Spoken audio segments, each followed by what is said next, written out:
Hi, my name is Robert Onkoy, English Language Educator for Level 4.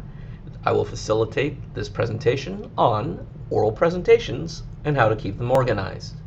As you know, for week 2, you will be working with a group of other students to design a building, and you will present this building, whether it's a poster or a model, to other students in the class.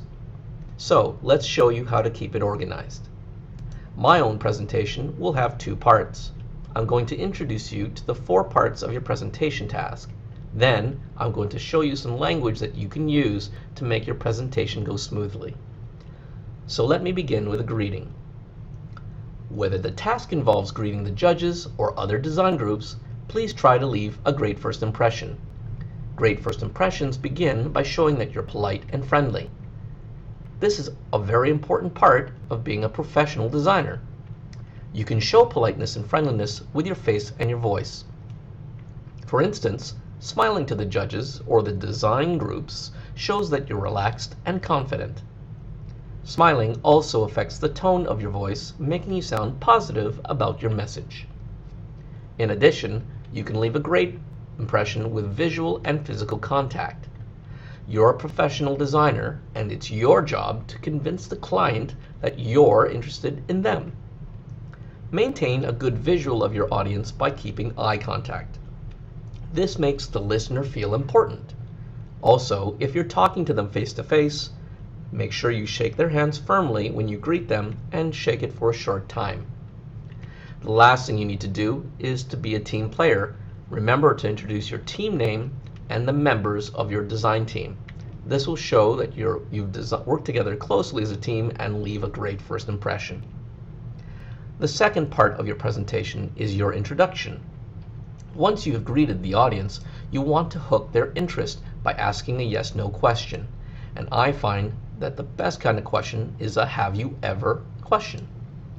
By doing this, you can try to connect the listener with their own experiences to your presentation, and this can be quite engaging. However, when you make your question, it should be relevant to your main argument or your overall argument of your building design.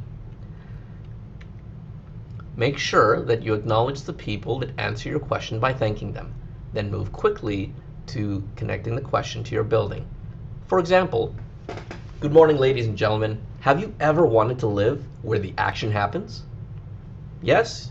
Yes? All right. Well, thank you very much. I want to introduce you to the Astor. It's a luxury home near Ho Chi Minh City's Action, and there are 6 reasons why we think you'll love this building. Okay, once you've done this, you can now proceed to the outline.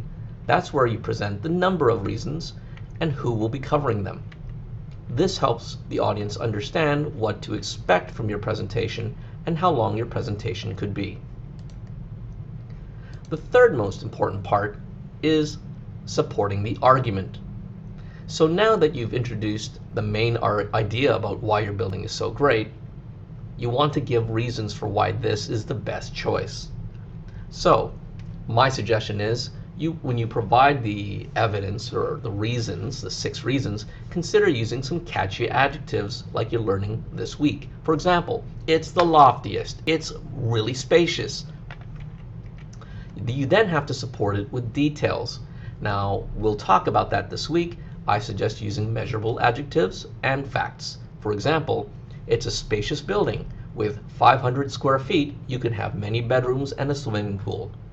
It's the tallest skyscraper in Ho Chi Minh City. Standing, for instance, it is at 272 meters. Also, you can give details like explanations and relative clauses to give more information about why this building is spacious or lofty. And finally, you could also support your reasons by giving examples. Now, what do I mean by examples? It's an imaginary situation, but it has to be realistic about what people can do if they live in your building or if they have a business in your building.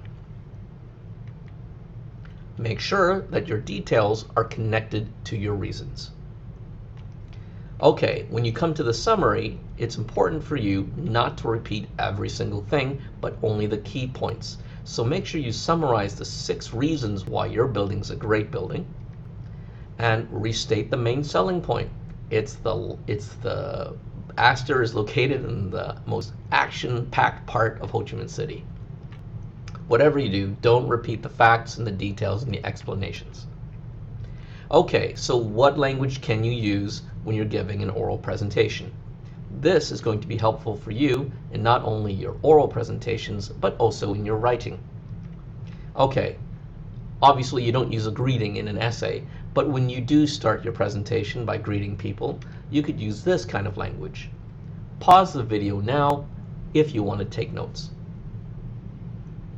Okay, I'm going to assume that you're ready to move on. This is great language for greeting. Let's move on to when you have to change speakers. Remember, everyone will be speaking for an equal amount of time, so it's good to have a transition language. For example, and now my partner soon will present or explain the second reason for why the Astor is the best place to live. Now let's talk about facts and examples. As you're going to learn this week and next week, you're going to also write a paragraph and then an essay. So making sure that you give details for your arguments is an important thing. This language can be used for your oral presentation and your writing. When you're giving facts, you could use these signal language types. In fact, our bathrooms are made from Italian marble. That's a fact. Now, when we talk about examples, we could use this kind of signal language. Remember, examples describe what could be or what's possible. It's an imaginary thing. For example, if you live at the Astor Hotel, you can host parties in the spacious backyard or celebrate with your whole family at New Year's Day. It's that spacious. Okay, so let me get to the final part. When you conclude your presentation or an essay, we use this kind of signal language. You want to use this language and then restate the key points or reasons from your presentation, paragraph, or essay. For example, to sum up, you'll love our building, the Astor, because of the location, the scenery, and the facilities. All right, it's time for me to conclude. So we've covered the parts of an oral presentation, and we've also covered the language you can use to keep yourself organized. Please make one more note that the discourse markers and languages that you saw in this presentation can mostly be used in your paragraph writing this week and your essay writing next week. Thank you very much for your time. Please feel free to watch this video again and check the notes that you've taken. If I've sent you a link to complete an online quiz, please feel free to do that. And tomorrow we will apply what you've learned in this video in class. Thank you very much.